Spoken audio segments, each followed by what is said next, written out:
Three takes, not me. Two takes if you lucky. First take, stop me. Four takes, that's true. Three takes, not me. Two takes if you lucky. First take, you got me.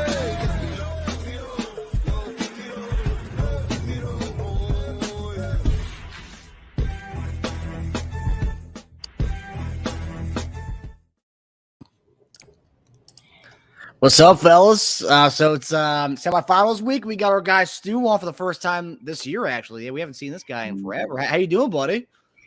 I'm good, guys. How are you doing? I can't complain, Cobb. You liking this? You liking this this view right here? Yeah, it looks good, man. I mean, 3 boxes is always what we're looking for. So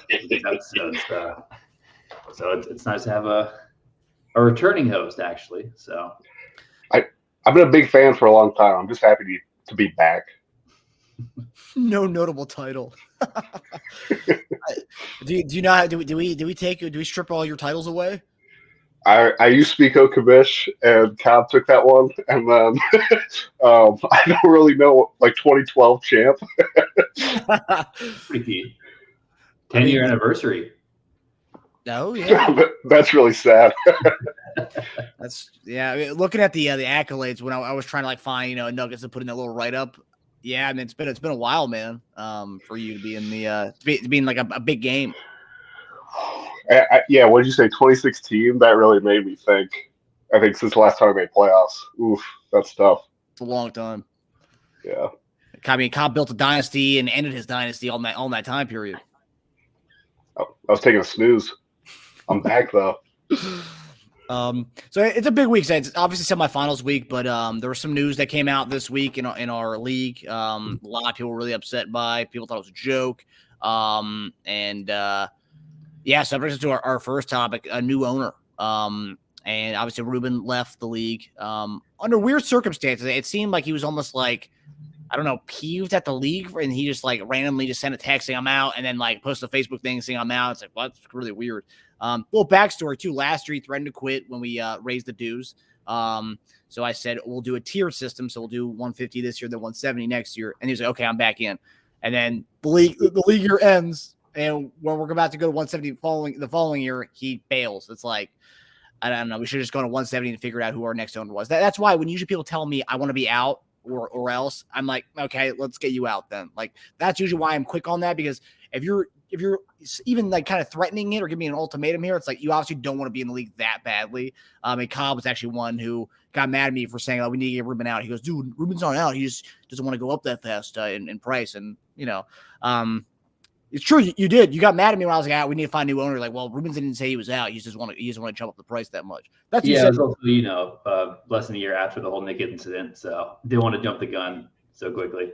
Yeah, that's why I do these things. I see these things. Okay. Stu was nodding when I said that. I think Stu agrees.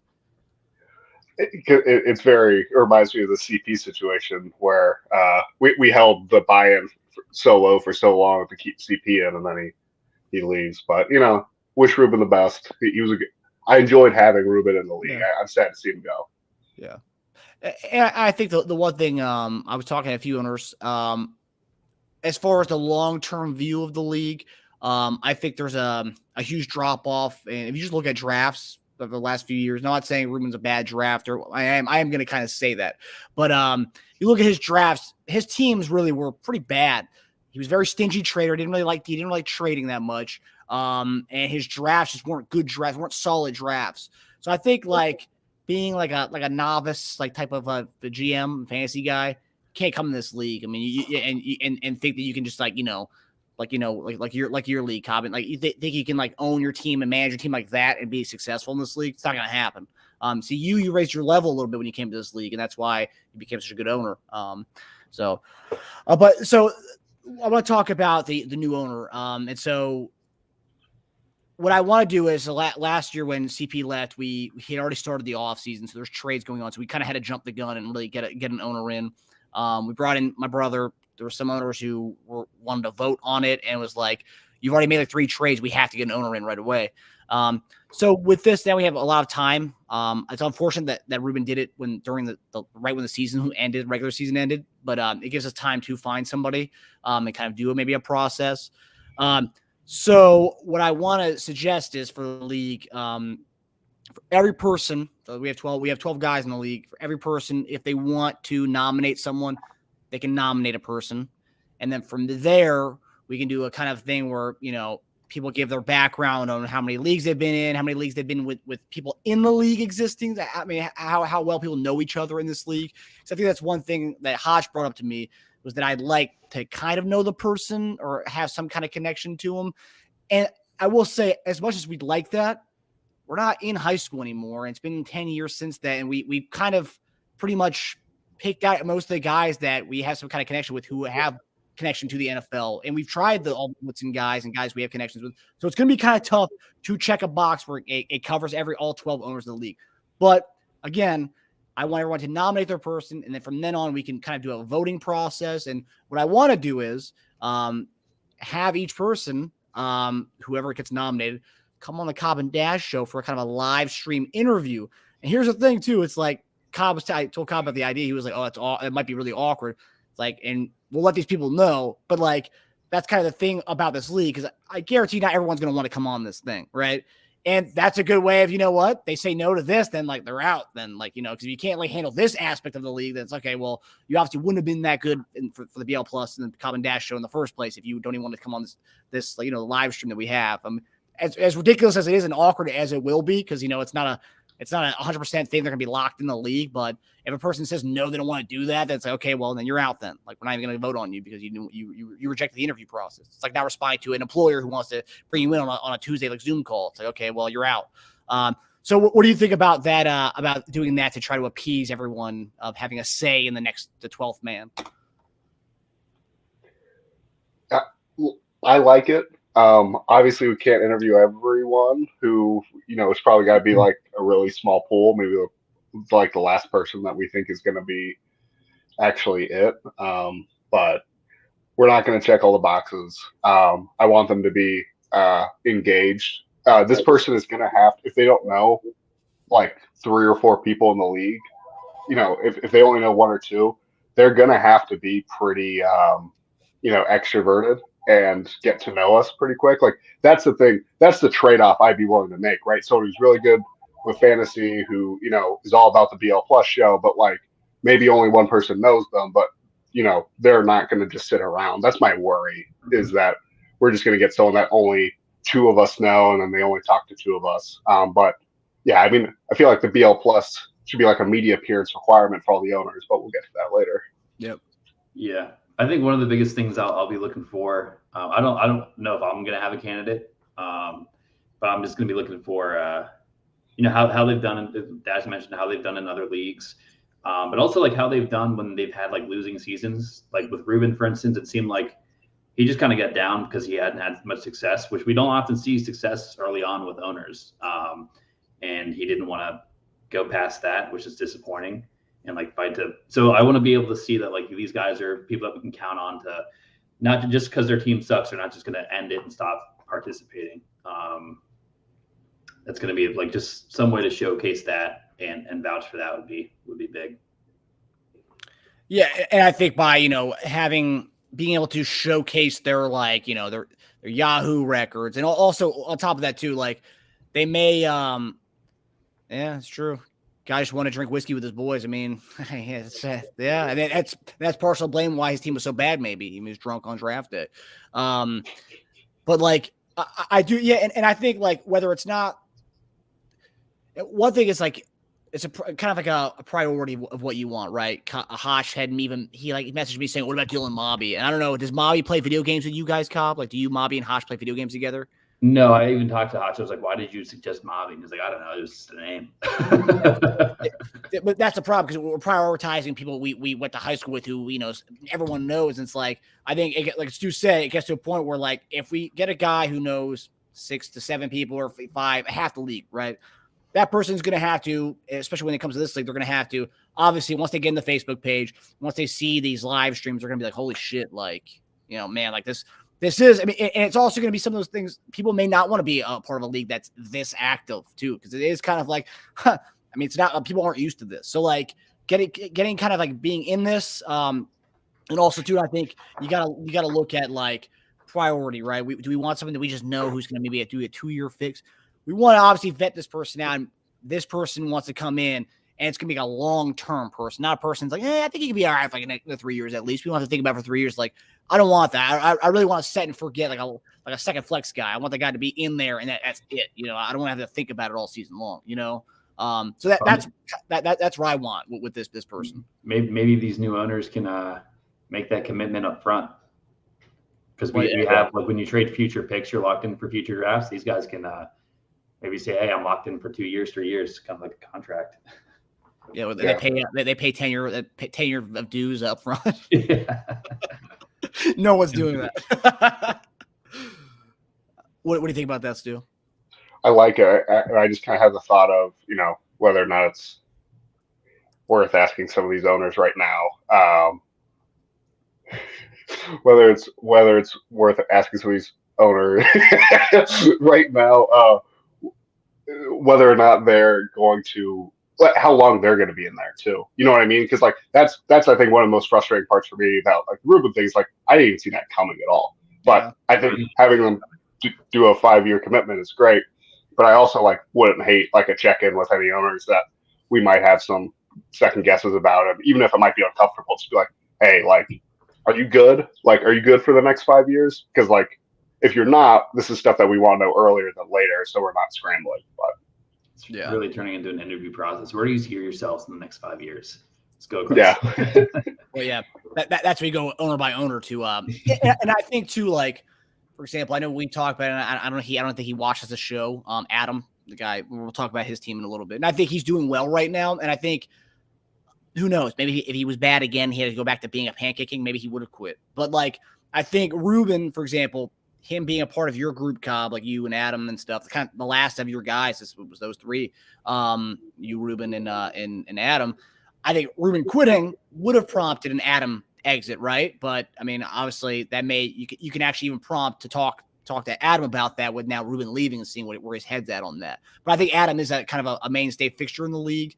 But if I put my money on someone leaving, that'd probably be my first person I think would quit would be Adam.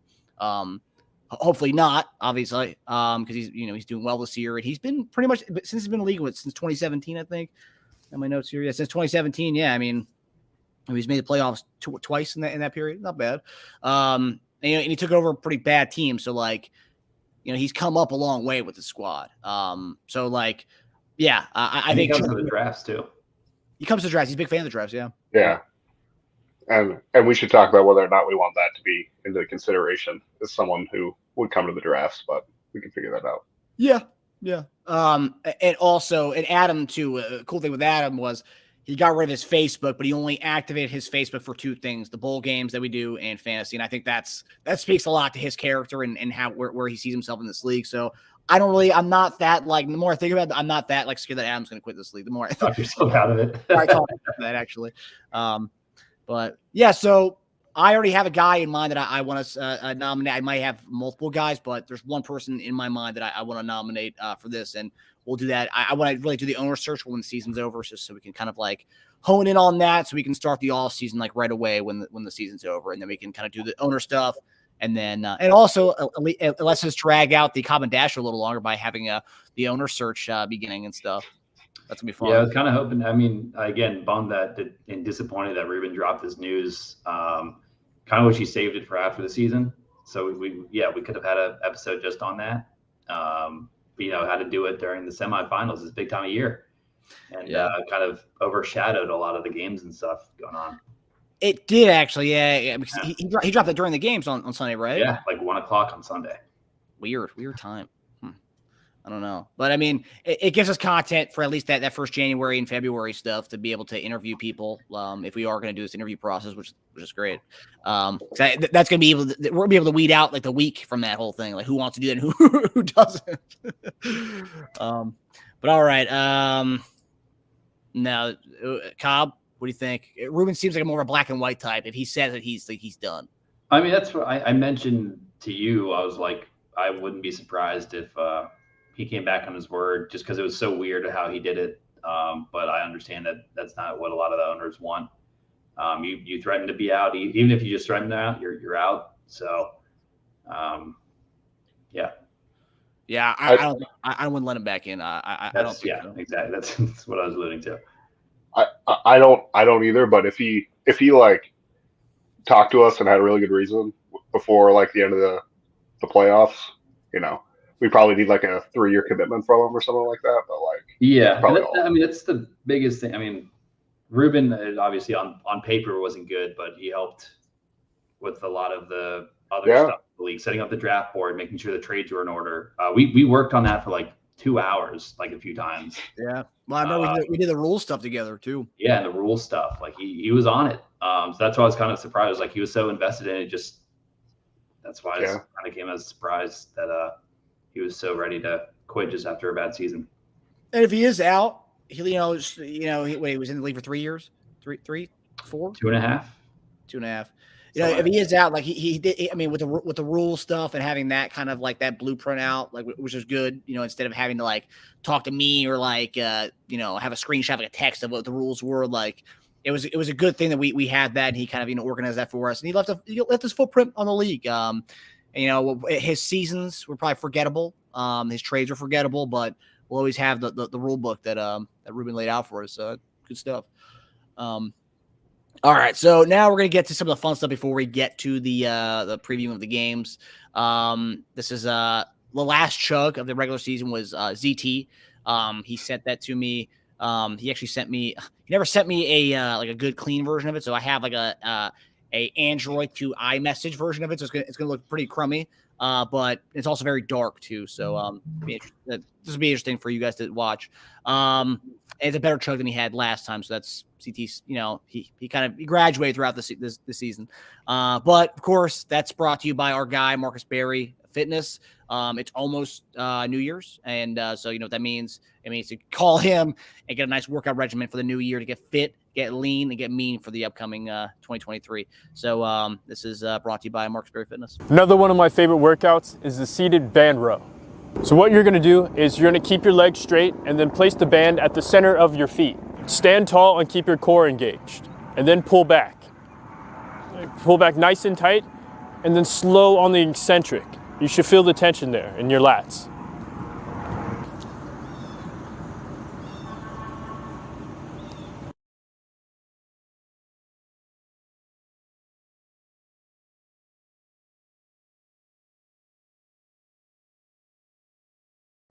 And that's Marcus Berry. Marcus Berry Fitness. Give him a call if you want to get on lose some weight for the 2023 year coming. A lot of good stuff happening in 2023. So give our guy a call. All right. So here's ZT's chug, the final low score chug of the week of the 2022 season. All right, boys. Let's bring it home.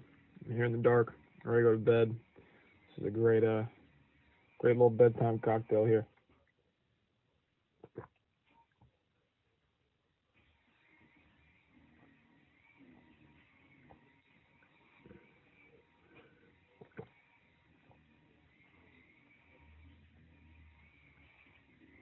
I got through most of it.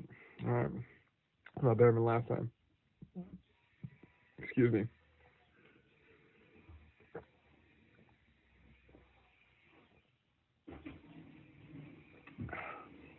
God, I can feel that in my stomach. It was disgusting. What a disaster of a season. All right.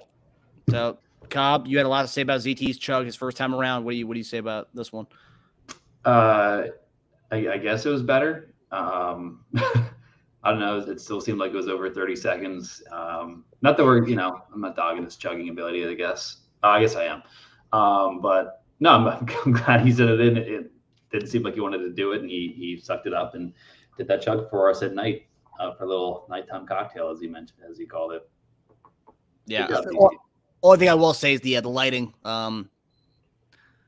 The first time was in a driver's seat of a car. This time he's in a freaking dark ass room. I mean, I kind of wanted to get a better view of this whole situation. And there was some beer left when he signed off there. True.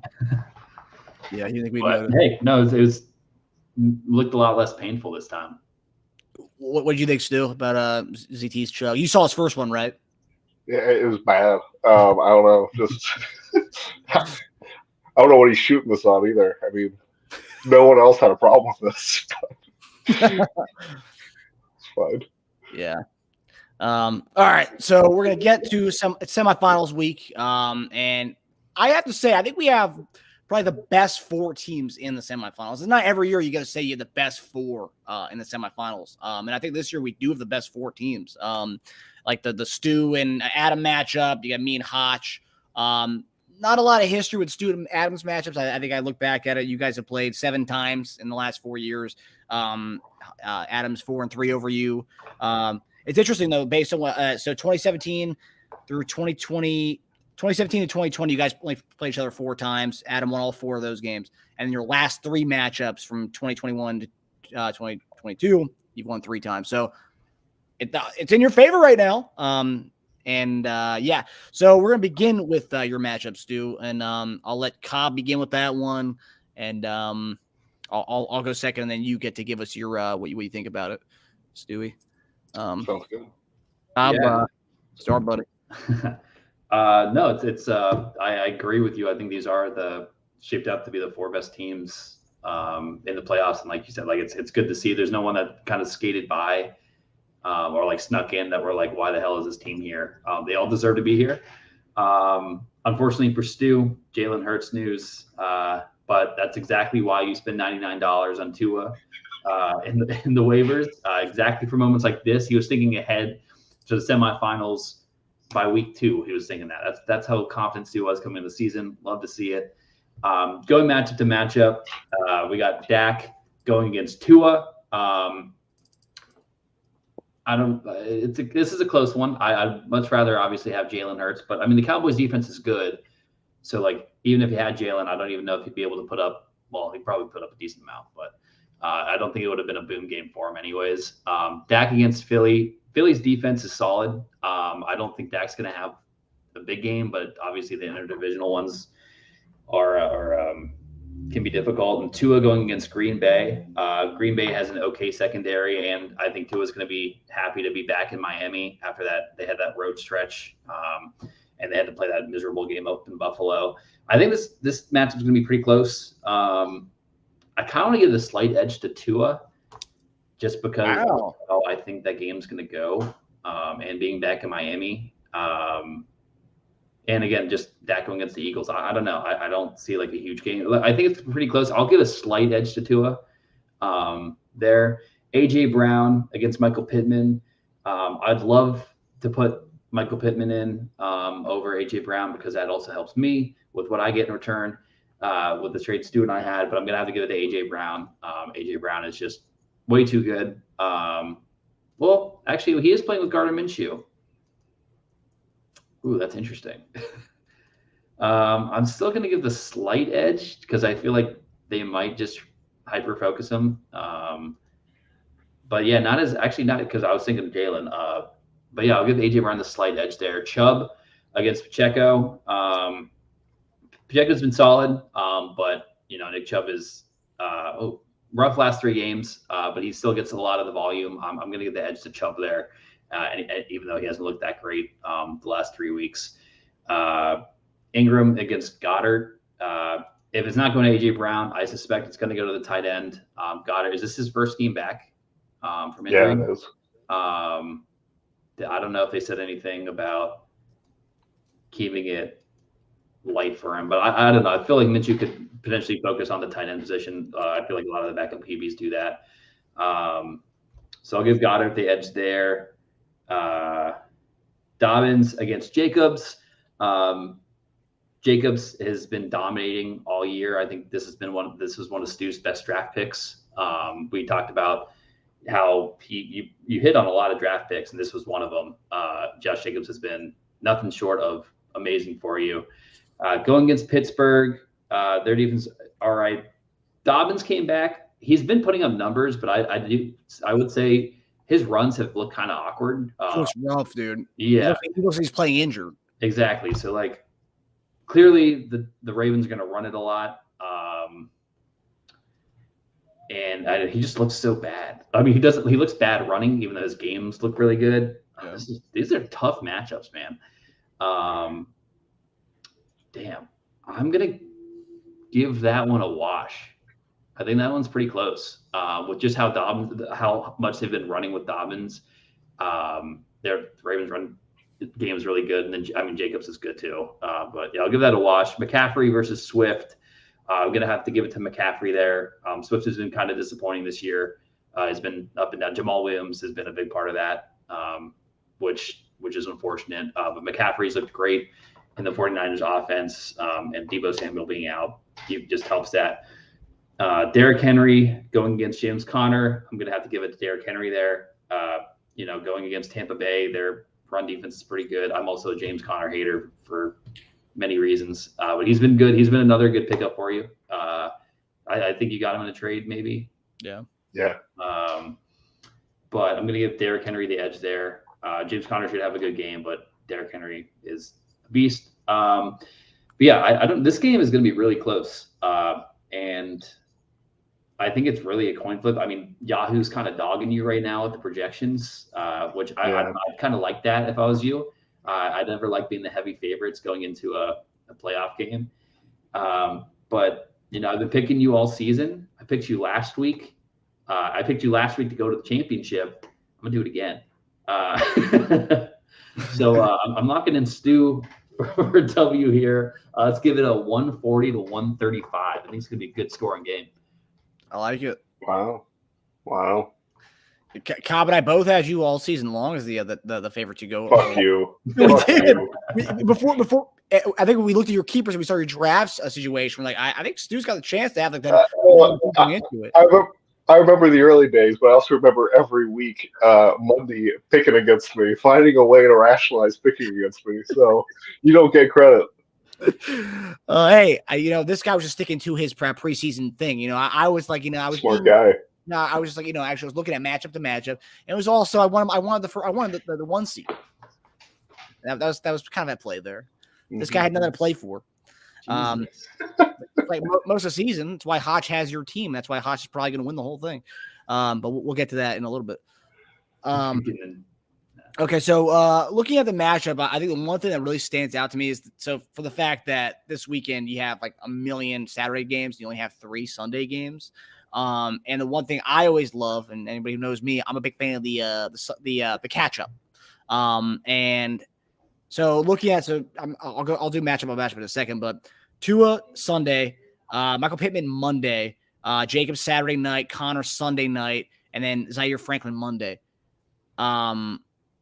Adam has no guys on Sunday.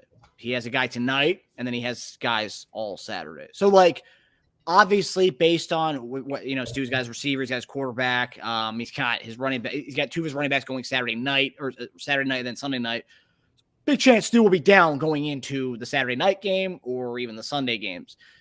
And with that, and I think with the matchups that he has, I think that the matchups are in his favor this week.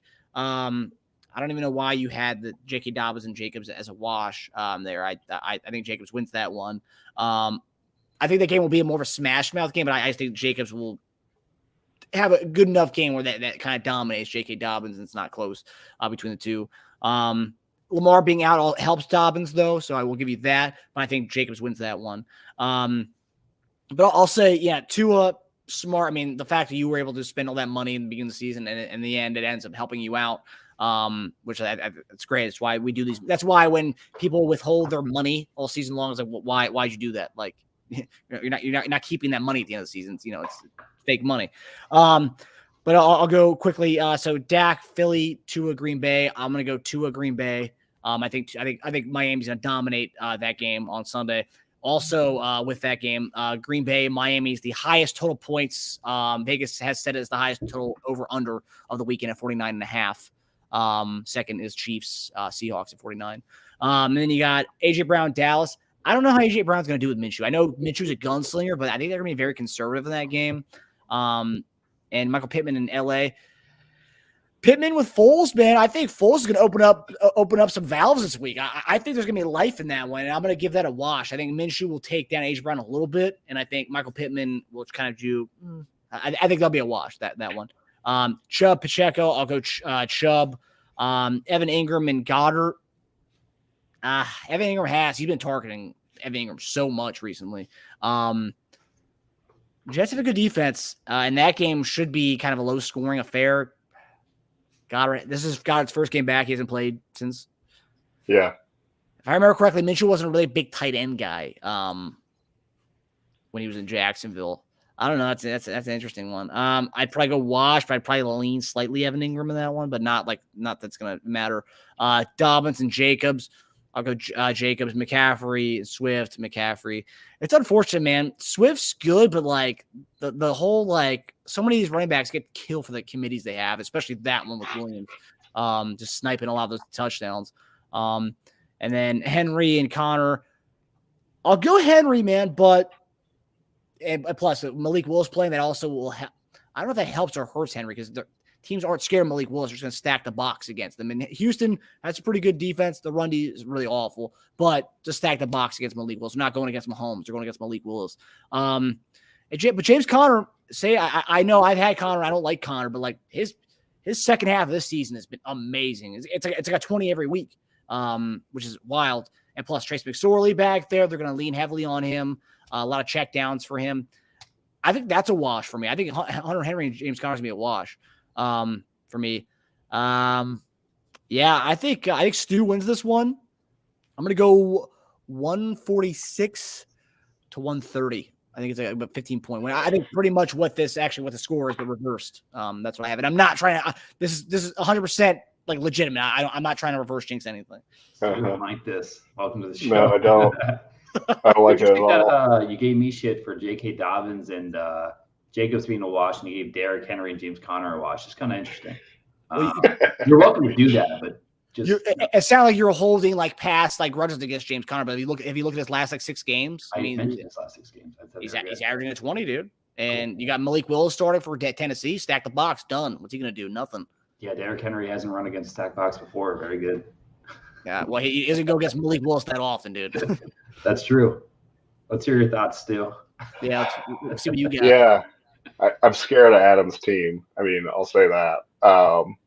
And I was worried when Jalen was healthy about like any points that Jalen got, AJ Brown was just gonna fucking suck him out, right? Yeah. And like that neutralizing it anyway. So it is a little interesting that dynamic doesn't exist anymore. But like I think I live and die by the Henry and McCaffrey matchup, and like if it's reasonable, the points that those two put up, then I think I could survive it. If it's what Derrick Henry can do against Houston and what McCaffrey can do any week, like I'm fucked. And I think I could be fucked bad, like like a 190 type situation that I have no way to come back from.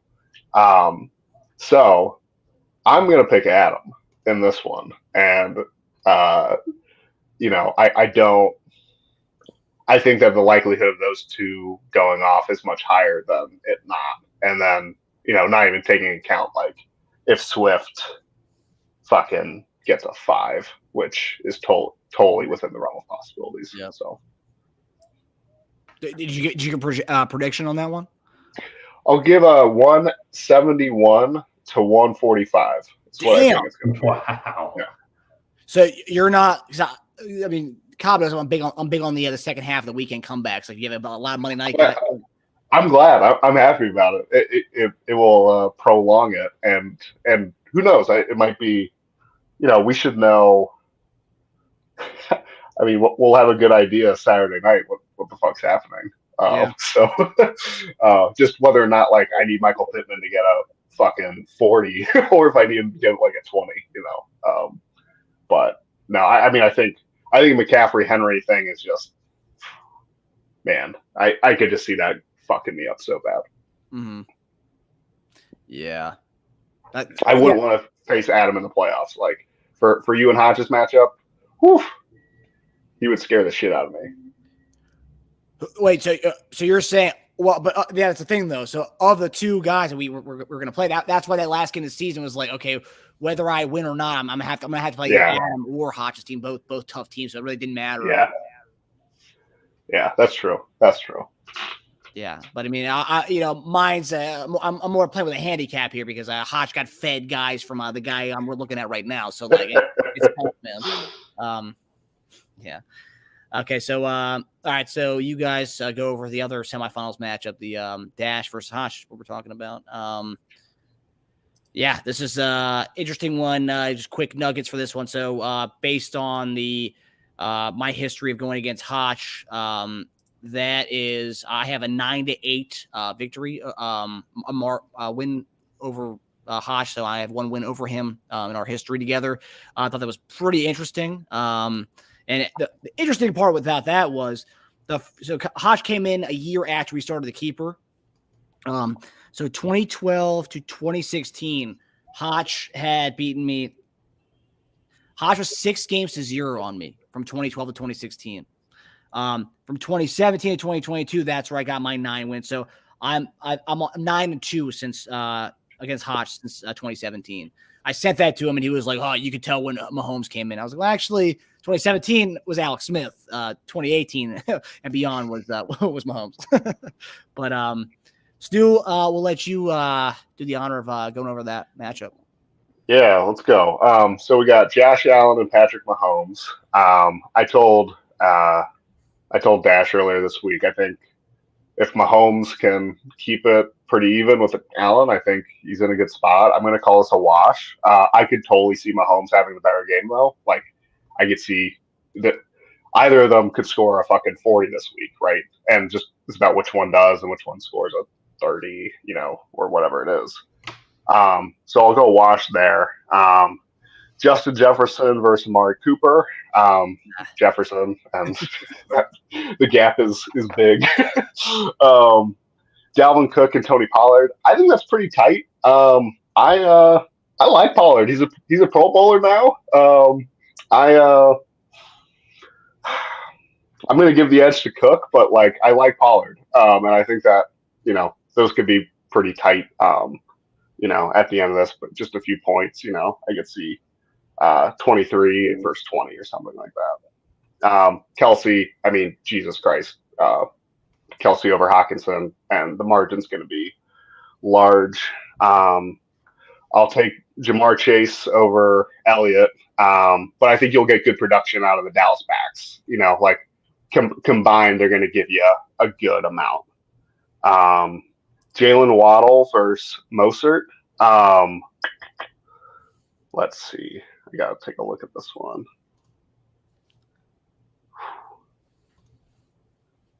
Oh boy. I'm gonna go Mostert on this one. Wow. Mostert. Yeah. We're going Mostert on this one. All it took was who would give me those 5 stars on the matchup, and fucking Jalen Waddle's got that 1? No way, buddy. Honestly, that's as much as it came down to. But how's Mostert been doing lately? Yeah, 20 last week against Buffalo. That's pretty good. Yeah. But before that, he was out, and then Jeff Wilson's been the guy. Yeah. So it's like, yeah. I mean, Waddle's been kind of weak since week 10. Yeah. Only one game above a 10.6. That's weak.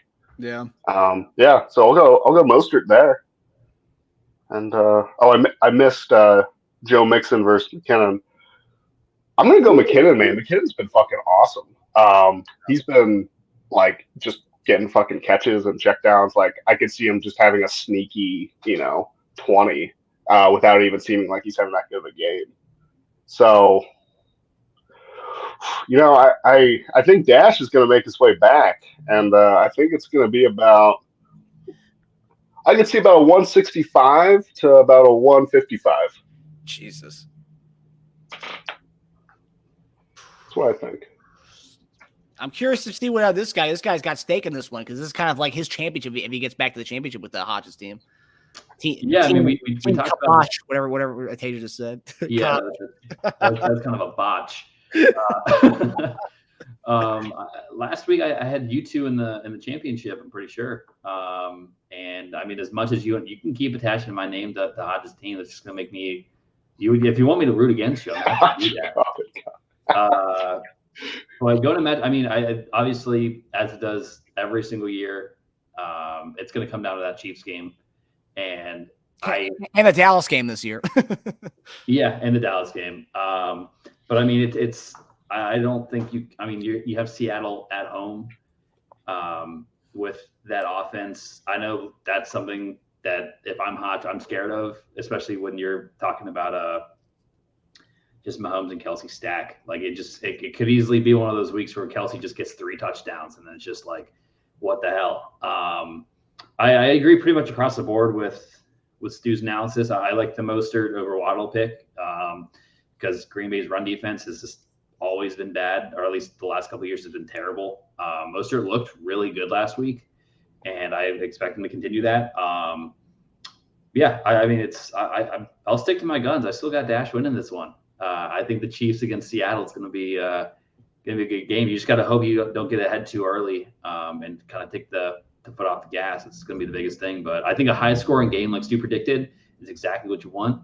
And I'm going to go 160 to 156. I had both these semifinals games within 5 points of each other. Let's go. Wow. Your bracket was pretty good. I will say, just looking at the matchups here, pretty much outside of all his games are 1 o'clock Saturday games besides Waddle and Sanders, which are 1 o'clock Sunday. I have a lot of 1 o'clocks, but I at least have a few 425. So I have the Pollard, Elliott, and Maher 425 games on Saturday. So pretty much we'll know where Hotch stands after the 1 o'clocks. I'll have to be able to catch up with the Dallas backs if there is a need for a catch up.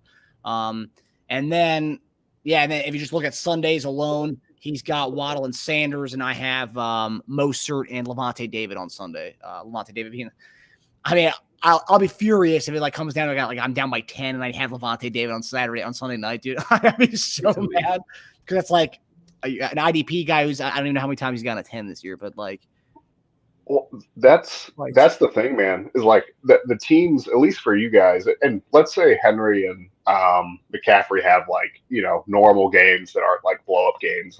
The IDPs might be it, man. I mean, how the IDPs do if someone gets a fucking 12 and everyone else is getting a 5. I mean, that might just be it. Yeah, it's wild. And again, I think that with the 4 teams that are in it this year, I think it's just there's kind of there's a little bit different kind of narratives for each of the teams. So obviously my team's been kind of the if you look at since 2018, I've gone at pretty much. I've been to every semifinals week from since 2018 to now. Hotch, obviously 3 championships. He's always, doing dumb trades, and he gets himself to this area. And I didn't think he was going to get this year to the spot this year. Obviously helped doing some trades with certain people in the league to help him get his team to this point, which is, that definitely helped him. And people willing to trade their guys for diamonds in the rough, I guess, or whatever you want to call it, Olave and Khalil Herbert.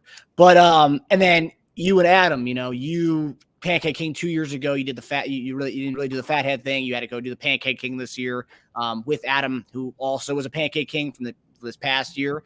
So you two guys came from, not really doing much, not in the playoffs, to getting into, the semifinals week. You did amazing. You had some amazing trades this past off season, which also allowed you to have, allowed you to have certain picks early in the draft in order to kind of, fill a team that you had. And you made some trades this year to get Jalen Hurts to kind of leapfrog you to this point. You won't have him this week, unfortunately, but I think it just shows you all these teams, maybe not Adam so much. Did Adam make any trades this year? Interesting. It was all just draft. Well, it just shows you Hotch and Adam did a lot of trade, or Hotch and Stu did some, off-season activity to kind of get them to this point. Whereas I did that one trade with you for Lazar. That was pretty much it. And then, that's not helping me this week. And then Adam, went with what he's got and he had the first pick overall. So that definitely helped him. So it's interesting to see all the different narratives that have kind of got us to this point in the semifinals. Let me ask you, Stu, if you lose this week, would you say this year was a disappointment? No. I mean, I've gotten back to the playoffs first time since 2016 or whatever it was. That, I didn't know that fucking stat. I mean, that's scary. No, and I think there's enough assets on my team to make some deals in the off year and build from here. I gave up some draft capital over the off season, but not nothing I'm super concerned about. So I think I'm in a good spot. What do you got, Cav? You think about Michael Pittman? Yeah. Thinking about Do you know where he sits today? The trade Cav and I have is, what is it? If he's a wide receiver one, two right now. and that's a 4th or a 5th round pick then. I'll have to look it up. What is Dean wide receiver one? What's the points he has to have? It's just whether he's in the first 12 of fantasy points for receivers. And then if he's in the 13 through 24, it's wide receiver 2. Yeah. Where is he right now? I think he's a wide receiver 2. I think he's a 2. Oh. Yeah. He's been like on the border. He's been at like that 14. Wide receiver 2 is a 5th. So we want to see some big playoffs for Pitt. Yeah, no. Let's somehow find a way for him to do really well, and then we keep him a wide receiver 2. And I mean, on the conditional pick, I know I see Tage is watching. He only has to give up an 8th for Cam Akers. So it's not bad. Pretty good. It's awful because that didn't he never got to use him at all. That was a key. That was his keeper, right? I believe so. Yeah. Damn. Well, he's gonna have some options at least. I mean, his team was good enough. I mean, he's gonna have some options for keepers and stuff. Yeah. And then Barry. So for those of you who've been tracking Barry's progress this year, obviously his team's kind of rough. Actually, we usually do the takeaways in the Common Dash to start the game out, and my takeaway was his what he did last week for his matchup. I am still kind of flabbergasted. It starts. It wouldn't have mattered, but what was he thinking? Let me go here. Barry. Look at the odds. A 95. Even the funny thing was that wasn't even the lowest score of the semifinals. Paul had a worse score than that. Is it Barry? Okay, so Barry started Tannehill. I told him not to start Tannehill. What did Barry get? You said Barry got 95? 95. And Paul got an 85. Oh my god. Yeah. So Barry took out Juju. We got a 13, and he put Chris Moore in for him. That's a 7-point difference. Not that it would have mattered. Again, he got dominated. But when I saw that, I was like, dude, what are you doing? And I told him to pick up Zach Wilson to be his quarterback. He also had Jared Goff on his roster, which would have given him 6 more points. I think Zach Wilson got 20, would have given him 10 more points. But it's like things like that. And then also Myles Garrett. I don't know why he benched Myles Garrett. He put in Mika Fitzpatrick or Julian Love. Garrett, if you look at his stats last year when he went against Huntley against the Ravens, he had 2 sacks that game. He had a sack and a half on Saturday. Got an 8. That's 7 more points than what he would have gotten with Fitzpatrick. It's weird because Barry's a big name guy, and I feel like Barry would have kept Garrett in because Fitzpatrick's a name. I feel like he would have kept him in instead of Julian Love or at least Julian Love at least. But yeah, I don't know. I mean, right there, all those points probably would have given him about 30 more points. So he would have had a 125. Still would have gotten dominated. But I don't know I don't know what he's doing. And the whole week, I'll tell you what. I was texting him all week about his lineup. So when I came on Sunday and I saw who he had in his lineup, I was like, what are you doing, dude? I asked him, I was like, are you throwing this game? He goes, no, I'm not throwing the game. I was like, why? Jesus.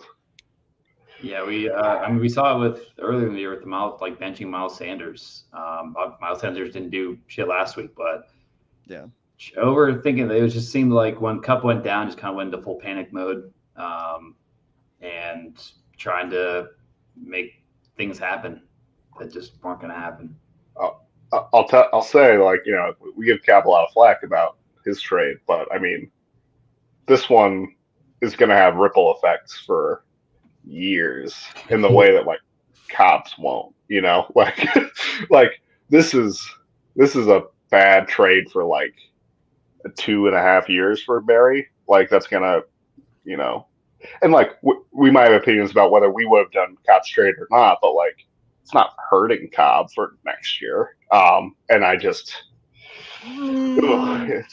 debatable because if he kept Dalvin Cook in this team, you could trade Dalvin Cook in the offseason for a lot of stuff. Instead, but that's I think that's different than whether or not it's making Cobb's team better. This is actively hurting Barry. This is the argument for Cobb is could his team be better than it is? But this is just there's going to be picks being fucking sucked from Barry. That's gonna be, that sucks. Yeah, and also on top of the picks, there's rumors that Alex is going to try to trade his pick back to him to get Eckler from Barry. That's a rumor too. And so Barry's also getting more off his team too. Like, and that's the thing. Eckler, I don't even know where Eckler's ranked right now. Is he like number 3 or number 4 fantasy guy overall? So like, I don't know why he would do that. I don't know. He's going to be an interesting one to watch. It's going to take a lot of top GMing skills to get out of the hole that he dug himself over the next 2 years. Which, I mean, sometimes you just got to take that on the chin and just go through. He can take after ZT and how ZT always looks for next year. I take some notes and some motivation from him. Wish the best luck with Barry. Yeah, it was unfortunate end for him and Paul. Like 2 teams scoring under 100. In the playoffs, like when you were waiting for so long for that opportunity just to blow it. Hate to see it. You know what? And I'm glad that happened because Paul and Tage were both talking about expanding the playoffs to 8 teams last week. I mean, guys, we had 2 teams who were in the top 6 who scored under 100 points. We're not expanding the playoffs to 8 teams, all right? Like that's a big reason why the college football they don't want to expand it anymore because usually the first round is usually blowouts. Okay, and we're seeing teams in the top 6 score under 100 points. I mean, ridiculous. You can't have that. I mean, we're not going to have those guys go and be and expand to 8 teams and have 2 other teams. Actually, let's look at that. I want to see what 7 and 8 did. I don't even like the concept of like the majority of the league making playoffs. Like playoffs should be like it should be a hard threshold. Yeah, and if we were going to reform, which I'm not advocating for, I'd want it to shrink, not expand. I'm in complete agreement of that. Where's consolation bracket? Do we not have one of those? Taja was 7th. He got 146. Oh wow. Good score. ZT got 122. Pretty key. Okay. Ruben got 134. So he went out. So Taja got 146. So Taja would have played if he was the 6th spot. He would have played Adam. No, he would have taken Adam's spot if he was the 6th. Oh, interesting. Well, yeah. I mean, looking at the scores, we had the high. I had a 154 on a bye. What did you have on a bye last week, Stu? Did you even tinker with lower? 127. All right. I mean, for the most part, we had the high scoring teams in last week, so that's good. I benched someone though that if I was actually playing, I would have. Who was it? Oh yeah, Demont had 22 on my bench. Okay, yeah, and you would have started him. Yeah, also good matchup. More teams than we do. Well, Taja, I'd be okay with 7 teams, but Yahoo does not allow us to do that. So like that's a null argument. If Yahoo allowed us that, sure, we could have half the teams. I don't like that at all. Yeah, but at least I see the argument where like at least the team that's the best gets the bye. At least only one team's getting a bye, and you're still like 6 teams played out. The one team kind of gets I think we have to abandon the we're modeling this like the NFL argument because like maybe we were at one point, but we're not now, right? Like It just there's enough changes that we've made in the league that contradict the NFL. Thank you. And then also we have we have to do this whole interview process with the new owner too. So like that, a lot of other things have to take precedent, and that's the one that's going to take the priority for at least the first half of the off season is the new owner thing, which we're going to have to try to push through in the next after the season. So we had 2 weeks left in the season. So probably I'll take the next 3 weeks to do the owner interview process, which is going to be so fun. I love that, the owner search. But that does it for us, guys. Stu, it was amazing having you back on the Cobb and Dash show. We hope there's rumors. I don't know. You can confirm or deny it. But with you being back, is there a chance that you're going to come back and be the 3rd host of the Cobb and Dash show? Our other host, we tried out Barry. He was awful. Got the lowest ratings. People did not like his being a host. Alex just abandoned ship after he did the Barry trade and once he went to tank mode. We don't want him back on, and we think you're a great 3rd host. Would you be down for joining the Cobb and Dash show? I would, but let's wait to hear what the people think and how the ratings come in. But I'm definitely open and humbled by the opportunity. We love that. We'll get you a title for the next one. We'll work on that. Yeah, Hey, hopefully I have one, in 2 weeks. Ooh, 2-time champ. Ooh. Speaking to existence. Winter Wonderland Bowl loser. Yeah. Oh, did you see the? Well, I'll talk to you about that afterwards. But we wish we wish everyone good luck in the semifinals, and we hope to have everyone back. Hopefully, the same 3 guys on next week for the preview of the championship of the 2022 BL Plus. So good luck with everybody, and happy holidays and a Merry Christmas to everybody in the league.